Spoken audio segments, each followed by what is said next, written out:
Namaskaram Sadhguru. What is the difference between Kalabhairava Karma and Kalabhairava Shanti?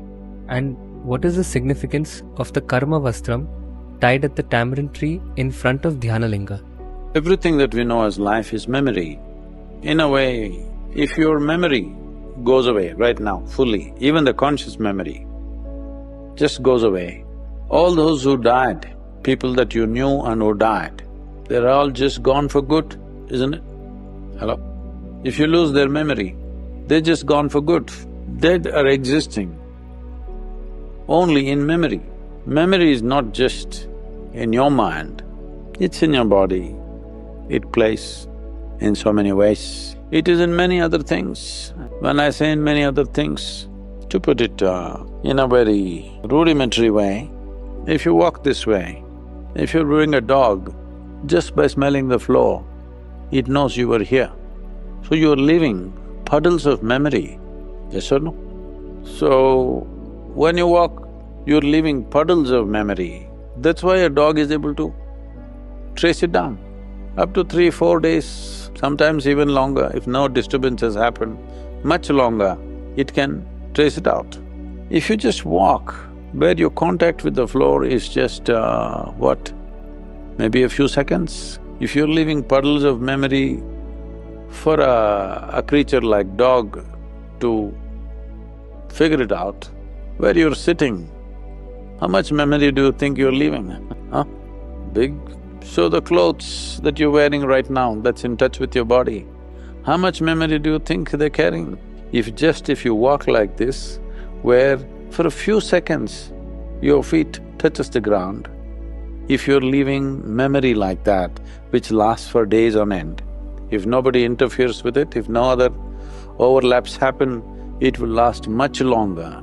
If that is so, where you're sitting, the clothes that you're wearing, the place that you sleep, how much memory must be there?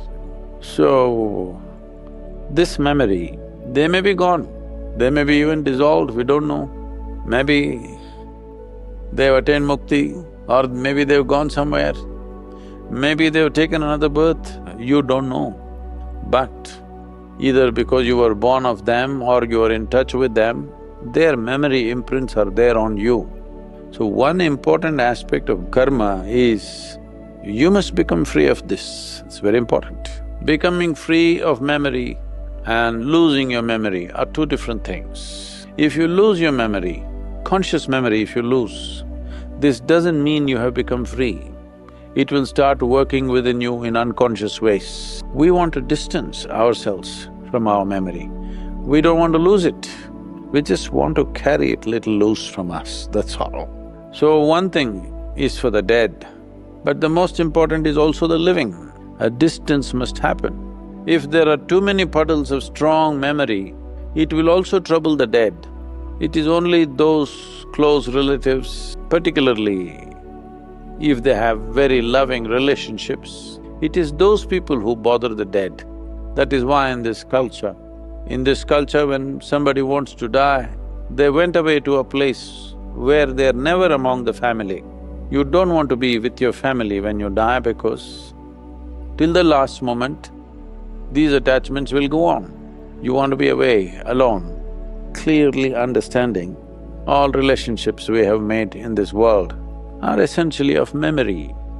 Memory is wiped out, no relationship exists. To establish a dimension within us, to become conscious of a dimension which is beyond memory. So, for the departed one, we want to shave off as much memory as possible so that their process of liberation becomes smoother, easier, not tangled up here, there, everywhere. We want to release it. This is why culturally there is a thing that all the blood relatives must arrive when somebody dies. Not anymore. We don't know where they are these days. Otherwise, when somebody dies, I don't know if you're aware of this in the last generation, people will count. Somebody, my grandfather is dead, okay, the sons are here, daughters here, their children are there. What about this brother's son, he's not come. They're accounting. If everybody has come, because they have to come and release him, they have to come and in some way wash their memory. They have to see him dead. If they don't see the dead body and the burning of the dead body, in their memory he still lives. And if he lives there in some way, it doesn't release him. Because this is runanubandha. On the level of the body, on the level of physical dimension, there is memory. So all the things that belong to that person are not given in one place, they're given away in different directions so that the memory doesn't stay in one place. The ashes or the asti is not put in one place, it is… I know in some places they're putting it in an urn and keeping it forever. No, what we do is, we put it in 3 different rivers so that never they will get together and feel like memory should not live, it must go, dissipate in every possible way.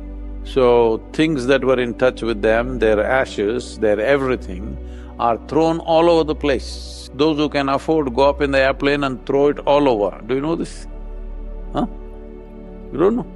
Well, when certain prime ministers and presidents died, they'll take the ashes and throw all over the country because they don't want it to fall in one place. If it falls in one place, it'll become a certain pool of memory. They don't want that memory to gather anywhere so that that being can proceed without being tangled up. To give you a visual analogy, suppose, sometimes have you handled the super glue and all that? Did you try to stick something? Huh? Suppose by chance it got here, little bit spilled out, you didn't do it properly. Wherever you touch it sticks. Or you got stuck in a spider web, let's say. It holds you in so many places. So the idea is all the points of holding we want to release. So the karma is just an effort in that direction. If we start tying the clothes that they have used to the tamarind tree, then you would have people's underwears and this and that hanging in front of the temple. Yes? So, we are giving them a cloth, one uniform cloth for everybody, put the things of memory in that and then tie that. Because nobody knows where all that person's memory is. We do not know where all it is stuck. So one simple thing to do is, some whiff of their memory, you put it in a place which is naturally about disentanglement. So normally they will tie it in front of a Shiva temple because he's an ascetic, untouched by anything, always smeared in ash. So where that kind of energies are there, you tie that memory there so that everything related to that memory should dissolve. Janalinga is definitely an ideal place. So essentially this is all as efficiently as possible trying to clean up the memory puddles that a human being has left so that he doesn't have to hang around simply because these memories can hold. See, even when people are alive, embodied, even at this time, many people hover around certain things simply because of unconscious memory about something. Knowingly they start moving in that direction. So all this, in the Western world, there is something called as Deja vu. When I see you, it looks like I've seen you somewhere. So memory guides and memory plays havoc. All this new technology of the 21st century that's seeing is all little bit of… we just managed to throw memory around a little bit. We can capture it in a stick, we can put it in a computer, we can carry it on the phone. Just memory, isn't it? All the games we are playing are just memory. You think it's a song, you think it's a movie, you think it's a video, you think it is something. It's all just memory, isn't it so? So, this is a generation or this is an age when memory is being exploited like never before. Now there have been this kind of things that people are building major high-capacity computers to download all aspects of a particular human being so that when they die, this computer lives, he has the same emotions, has the same genetic memory, has everything, people can relate to it and that computer knows everybody who are their friends and relatives, talks to them just the way that person was talking. These things are beginning to happen now, playing with memory too much. Here in this culture, we always want to wipe out memory because we know yesterday has a power of its own. If you do not liberate yourself from it, yesterday can rule you tomorrow.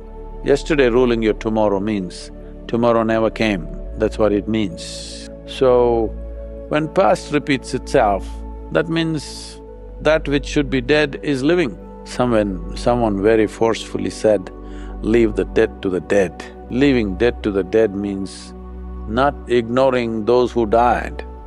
It just means what happened yesterday, what happened previous moment. You must always be conscious it's dead. So, here, when people come, on their conscious mind, they may be thinking only in terms of how to release their whatever, father, mother, grandfather, whoever died. It's not like that. This is just life. This is a living cosmos. In this small bubbles of memory is what you call as individual life. Different levels of memory have become different kinds of creatures. A human being has most complex memory. Because of the complexity of memory, enhancement of abilities have happened and enhancement of suffering also has happened. Because human beings went through profound dimensions of suffering within themselves, they also started looking, what is the way out of this? Other creatures do not suffer their memory as human beings suffer. Sometimes they suffer a singular memory. There are birds and animals which suffer one memory that happened. Maybe its partner died or maybe something else happened, they become depressed like that. They just remember that one thing and they suffer that. But a human being is not like that. He can remember a million small things and suffer million times over because it's so vivid. Human memory is so much in detail and there is a certain vividness to it. There is a certain reality to it that it's more real than the real. For most people, what happened yesterday is more real than what's happening right now. That's their experience of life. They live by memory. When you live by memory, you live in the land of death. You live in the land of death with one foot in the land of life. That's torture. Nothing bad needs to happen. Good things also people can suffer. How wonderful it was yesterday, you know, that also they can suffer. So, memory is the basis of our existence and memory is also our bondage. What we're referring to as karma is our memory.